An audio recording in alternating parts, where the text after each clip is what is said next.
Welcome to the Wyoming Women's Business Center's 2021 webinar series. Today's presentation is Your Zero Budget Marketing Plan, part 1 of 2. My name is Jessica Brower, and I'm going to be your speaker today. Before we start, I want to go ahead and point out some of the Zoom control options. In the Zoom control panel, it's probably on the bottom of your screen.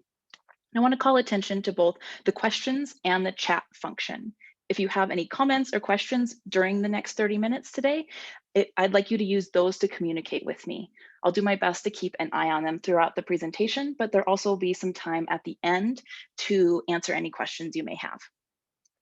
This webinar is being recorded, and a link to the recording will be sent out to all registrants shortly after the live event today. You can also visit our website at www.wyomingwomen.org and navigate to the training tab to view all upcoming webinars and past webinar recordings.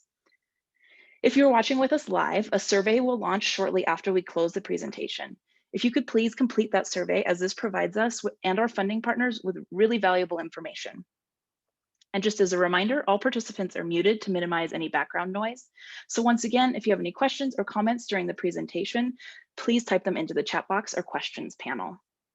So before I get started with this afternoon's presentation, let's go over some quick information about the WWBC in case you aren't familiar with us already. The WWBC is a nonprofit organization whose mission is to enable and empower Wyoming entrepreneurs with a special emphasis on women who are economically or socially disadvantaged. We do that through 4 distinct programs. The first is our business counseling and training program, which is always free. The second is our microfinance programs, which offer microloans and individual development accounts. Third is the Artist Development Center we run in conjunction with our Works of Wyoming store and here in downtown Laramie. And lastly, we launched our COVID-19 support program last spring, and we are wrapping that up this month after supporting over 440 businesses with resources and grant dollars. I want to call special attention to these services available to Wyoming business owners when they become clients of the WWBC. You can sign up to become a client all online by going to wyomingwomen.org, clicking that sign up now button there at the top of the screen, or contacting us directly for more information. You'll find a contact email and a phone number at the end of this presentation. Okay, so let's get into it. So we're all here because we want to talk about marketing. It's no secret that marketing is one of the most important elements of your business. However, it's often one of the last things to get addressed, whether that's in the budget, in your schedule.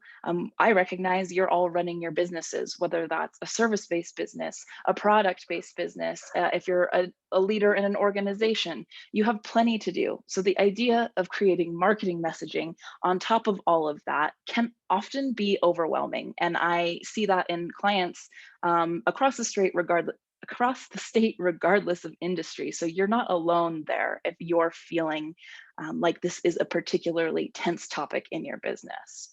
And that's exactly why I'm sharing some tips with you today to try to create a marketing plan that's effective for your business, that doesn't cost any extra money out of your budget and doesn't take too much time out of your already busy schedule. So first and foremost, why do we want to market? There's a million reasons why. First off, to tell your story, the story of your business. Why did you start? What are you offering? What's unique? How did it come to be? What are you doing differently? All of this is incredibly important. If you're a woman-owned business, if you're in Wyoming, I think those are an important part of your story. You know, maybe your family values or your rural roots or your being a mother is also important to your business. This is all lumped into marketing. Next, it attracts new customers. It's no secret that we need customers to make money, whether you want them to buy a product, book a service, come to an event, listen to what you have to say. We all need more eyes on whatever the thing is that we have that we're putting into the world. And so marketing introduces you to new faces. Similarly, it attracts your ideal customers.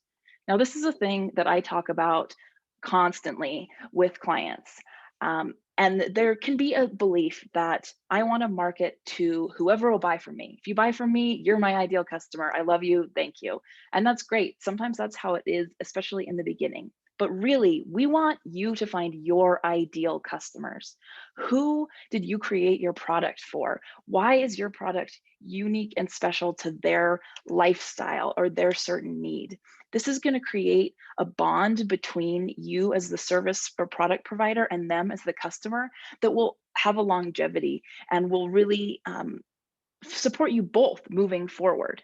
So marketing allows you to create targeted messaging that finds that ideal customer instead of casting too wide of net and saying anybody who will buy from me come buy from me. You're saying you who needs this thing, I know what you're dealing with, I created this product just for you. That's powerful marketing.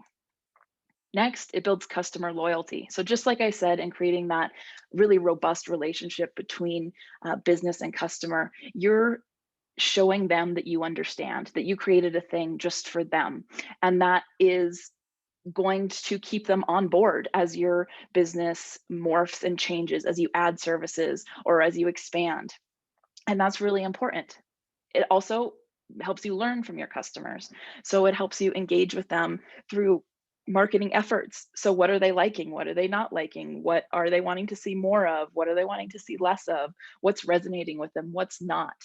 Um, Marketing in my mind is both storytelling and also conversational. So in this conversational piece, you have direct access to one of the best resources you need in scaling your business, and that's just anecdotal experience of what people think about what you're offering. And lastly, it helps you expand your network. So by this, I mean, it goes beyond your customers. It helps you find similar businesses or organizations or other people who are doing work that are in alignment or parallel to what you're doing, and allows you to really spread out and spread the word about the work that you're doing. So step one is to know your audience. So I often like to think about this as interviewing your audience. Imagine you sit down for a cup of coffee with them. Who are they? How do they live their lives? Why do they need your product or service? What is coming up for them in their world as a struggle? How are they spending their money? How are they showing up in their community? All of these are incredibly important pieces of information that allow you to know who you're talking to. I mean, you think about a first date or the first time you sit down with somebody. If you don't know anything about them, it's really hard to have a conversation with them, or it can feel kind of awkward and clunky. But if you already know some of the things they're interested in and what their life looks like and how you're similar, it's going to be so much more smooth. So I put this picture here of this building customer relationships online presentation. You can find this on the Wyoming Women's Business Center YouTube channel. This is a presentation I did earlier this winter that dives into this step one in a full 45-minute webinar. So if this is something that you feel like you're struggling with, I would really suggest checking this out and learning a bit more about that process. So as we move into step two, I want to think about this last question here. Where are they? So this means where are they physically? What town do they live in? But also, where are they showing up in their community? Are they going to church groups? Are they reading the newspaper? Are they on social media? Are they in coffee shops looking at corkboards full of posters? This allows you to then create a marketing plan that gets to these people where they're at. So from here, step two, you're going to pick your platforms. There's a bunch of options here. This is going to look different person to person. Here in a second, I'm going to give you my plug and play marketing plan, which is a thing I highly encourage you to just copy, rip off, use it, try it out for yourself.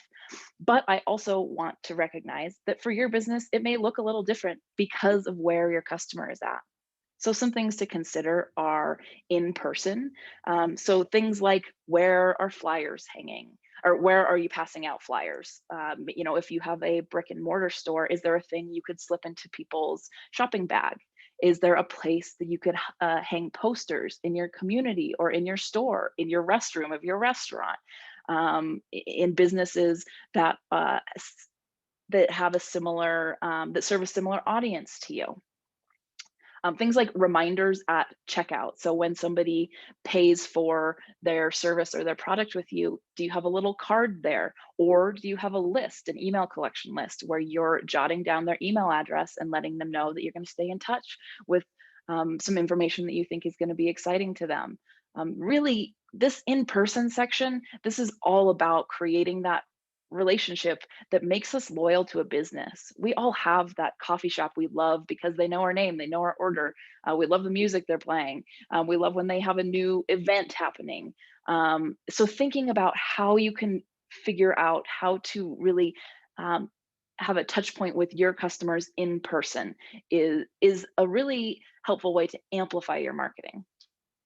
Next is digital. So this is things like social media, Facebook, Instagram, Twitter, TikTok. There's a million of them, and there will be a million more. Um, I think this is, again, another place to think about, where are they? If your customers aren't on Instagram, I don't need you to stress about being on Instagram. You're just going to make yourself tired. So think about, where are they at? Email is the thing that I think it would take a lot for anybody to tell me that their audience isn't accessible via email. I think email is one of the most powerful ways to connect with your audience, and you're going to see that in my marketing plan that I discuss here in a couple minutes. So, are you collecting email addresses online, also in person, and how are you reaching out to your contacts with this? Another thing is community calendars. So this is things like your local tourism board may have a place where you can submit events, or maybe Facebook groups where you could share a special. We just had Mother's Day. What was that, a week ago? So in Facebook groups, we saw a lot of people posting about get flowers, there's Mother's Day brunches, there's specials here. Thinking about, where can you plug into community calendars or community groups where people are sharing information. Your website, hopefully you have a website. How are you updating it to reflect what you're offering, what's new, what is on your calendar, whether you're launching a new product or you're starting an event? And then some more traditional ones. These are going to be things like newspaper, radio, television, direct mail. We're all here to talk about a zero budget marketing plan. And so usually these things are going to require some marketing dollars out of your budget. So I'm not going to spend a lot of time talking about these. That's not to say that they can't be valuable based on your business, your relationship that you have with the media locally that you're working with. So if you have some money to spend and you have a channel that you think would be really valuable to reach your ideal audience where they're at, then by all means, include that in the plan that you write moving forward. Okay, so here is this plug and play marketing plan that or formula that I have rinsed and repeated this many times for-profit businesses, product businesses, service businesses, nonprofits, events, all sorts of stuff. So I think this is a great place to start if you're feeling overwhelmed and you don't know what to do. So step one, targeted emails. So you have those emails that you've been collecting. You also have the emails of your friends and family, the people who supported you along the way. You're going to send them some emails and you're going to let them know what's going on. You're going to let them know what you're working on. You're going to get them that message right into their inbox. You know it's going to find them there, which is a thing you can't totally be guaranteed from social media, the way the algorithms work. And you're going to keep them up to date. And you're also going to encourage them to spread the word, to forward it onto a friend, to let people know in their circles that you have this whatever thing happening, this new product or this event coming up. Additionally, you're going to do weekly social media content. So this is going to include information about what you have going on. It's going to have pictures. It's going to have customer testimonials. It's going to have whatever you want to share about your business. And this is a part where I can see everybody could be saying, oh my gosh, Jess, I'm overwhelmed. I don't have time to do all of this. I'm going to get to that and I'm going to help you make this not so scary. I promise. So stick with me. Next is those community calendar listings.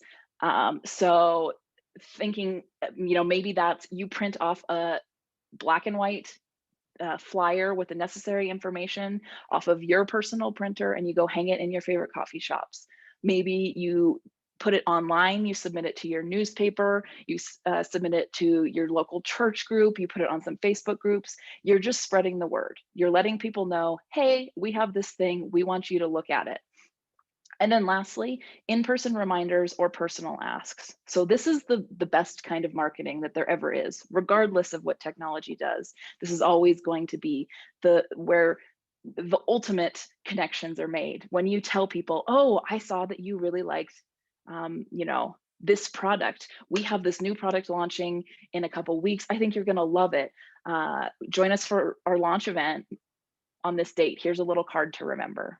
Or even personal asks can look like things like talking to your friends and family or the people you're connected to in your community and saying, we're celebrating 2 years in business and we're going to have a little party just to really spread the word and put some stuff on sale. I'd love if you could come and invite some of your friends and help me spread the word. It's been a tough year for small businesses and I would love to see you there.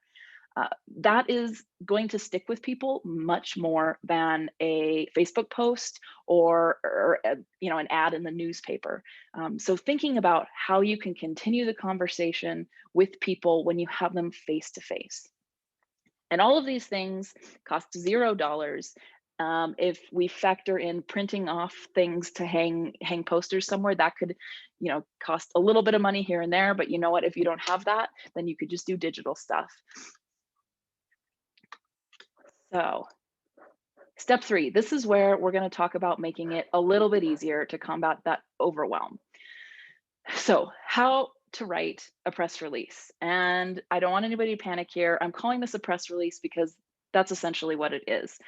You can call it your marketing copy or the words that you're going to use in your advertising. You're just going to write it down and you're going to get it all on paper, and it's going to make your life so much easier because you're just going to copy and paste, and you're just going to be able to add a couple details here and there, you're going to schedule it. It's going to be easier, I promise. So to write a good press release or some marketing copy, I think you just need 3 things. You're welcome to add more or less, really based on what you think, but these things are non-negotiables in my mind. So let's say you're a bakery and you're about to announce your specialty desserts for high school graduations. So this is the thing you want to advertise for the next month. First off, you want to write your 1 paragraph with details. So you'd say, we're pleased to announce our menu of items for graduations from the local high school. It includes things like a dozen cupcakes, custom cakes, et cetera, et cetera, et cetera. It just has the who, what, why, when, where, how details. Think back to writing those 5-paragraph essays when you were in elementary school. Just condense that down into 1 or 2 sentences. Doesn't have to be anything crazy. Then 1 paragraph with impact or discussion. So this could be a testimonial. This could be just a little bit more about what you're excited about. Maybe you're partnering with a local organization. So you're going to say, we're so lucky to partner with these people. Our missions are in alignment, and we're really excited to serve the community moving forward. Or maybe you're talking about a new service, and you have a testimonial from a client who says, I've experienced working with this business before. They were wonderful, all great things, whatever. And then lastly, this is so important, and the thing I see people do the least and they need to do the most, and that's a clear, concise call to action. And what I mean by that is, what do you want people to do next? Do you want them to order that graduation cake by May 15th, because that's when you're not taking orders anymore? Do you need them to call this number or go to this website to submit that? Put that there. Do you want them to call and book a haircut with your new stylist in your salon? Put the phone number, tell them that's what you want them to do. Do you want them to sign up for your newsletter so that they can stay up to date on your events moving forward? Say that, put a link to do that. It needs to be clear, and you need to tell people what to do next, because especially in social media or email, really in any digital space, there's so much noise. We're being asked to do thousands of things at any given moment. And so we need to make it easy. The next step is to do this, because chances are they probably want to, or they're probably interested, but there's half a dozen videos of cute cats that are just waiting for them if they keep scrolling. So make it easy, tell them what you want them to do next, and get them to click away to the next step. Okay, and then the last step that I'm going to talk about here in part one, because like I said, this is a two-part conversation, is building a schedule. So you now know where you need to say things, you know what you're going to say. Now you just need to put it on the calendar and make yourself a list. There's many ways you can do this. There's um, online schedulers you can use. You can use a paper calendar. You can use just a document with a, you know, you could just write the date and what you want to share. You can use pen and paper. Frankly, I'm a big fan of pen and paper, but I'm just a little old school in how I work there. So really play with it and find what works for you. I'm not going to tell you do one thing because all our brains work differently. So just find what works for you, and you're going to build a schedule. And I think it works best to work backwards. So if you know that you have an event on a day, or you're launching a product on a day, or you want things to happen by a certain deadline, then you mark that date and then move backwards. And some things to include in the schedule could be a save the date. So maybe you'd say, keep an eye on things. We're announcing a new product in 2 weeks on Facebook. Spread the word. Um, Details are very important. Again, who, what, when, where, why, how. Um, Letting people know what's up. Come to our open house event. Will be snacks and music, and you can join us at this time at this location. Details, but with personality. So you're still including that who, what, when, where, why, how. You're still telling people what you want them to do, but you're including maybe a fun video or a fun photo or a testimonial, or you're sharing some details about what people can expect. Just adding something that you feel like will resonate with your customer, because again, you know who your customer is, you know what they like, you know what their lives look like, and so you know how to add a little something that will make them feel excited about this thing. A last call. So, in the instance of the bakery with the graduation orders, we have 2 days until we're no longer accepting orders for this year's graduation. We have spots left. Call, email here to take advantage of that. This this could look different based on what your business is. So maybe it's the end of the month and you've been running a promotion, a Mother's Day promotion, and you want to say, it's almost June. There's 3 more days left to come and take advantage of our 25% off for mom's sale. Just reminding people, hey, there's this thing that you're interested in. It's about to wrap up. Now's your last chance. And then then lastly, a thank you or call for feedback, or it could even be both. So letting people know, thank you for joining us. Thank you for partnering with us. Thank you for shopping with us. Congrats to grads, whatever that may look like. And then the call for feedback could be, if you're interested to know, what do people think? What do they want to see more of? This May we ran specials on handmade scarves in the store. What would you like us to see a special on next month? Or in a couple months. This is a great opportunity to start a conversation with the people who participated in your campaign. Okay, so that was a lot that I covered in a very short amount of time. Like I said, part 2 is next Thursday, May 20th at noon. And in that, we're going to talk about creating this compelling content, some tools for designing it and scheduling it, as well as engaging with your audience and evaluating your campaign. I didn't talk a lot about specifics in this because we're here for a limited amount of time. So I'm not necessarily going to get into talking about things like Facebook and Instagram specifically, but there are loads of resources available on the Wyoming Women's Business Center website and YouTube, so keep an eye on those. So I'm going to go ahead and open it up to questions. And so while you guys are typing those in the chat, I'm going to go through a bit of information and then we'll pop back over to that.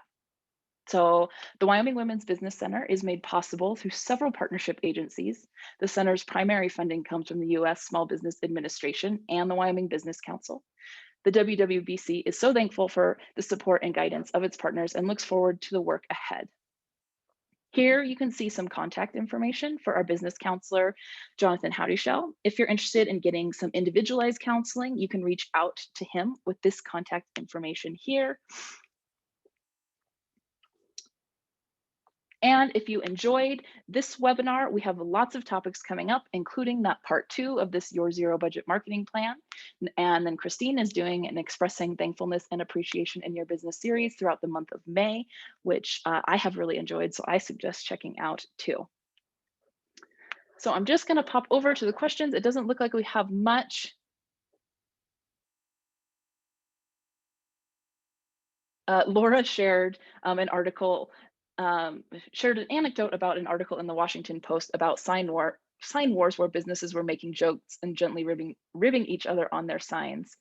And it raised awareness for so many businesses in the community. I absolutely love this. This is a thing that is often referred to as guerrilla marketing or grassroots marketing. So it's kind of outside the box. You know, it's not a radio ad, it's not a newspaper ad, but it uses a lot of personality and very little money. So I love that. I think that's a great idea. And clearly these businesses had a relationship with their community. They knew that their community was going to appreciate this humor, that their customers were going to like it. So I think that's a great idea of thinking outside of the box. So that looks like the only question. I'm going to close the webinar today and a survey will pop up on the screen. It's just a quick 5-question survey, and I ask that you stay online and complete it for us. We read every survey, and it really helps us to plan our upcoming calendar and improve our offerings for you. Thank you all so much for attending and spending your lunch hour with me today. I look forward to seeing you next week.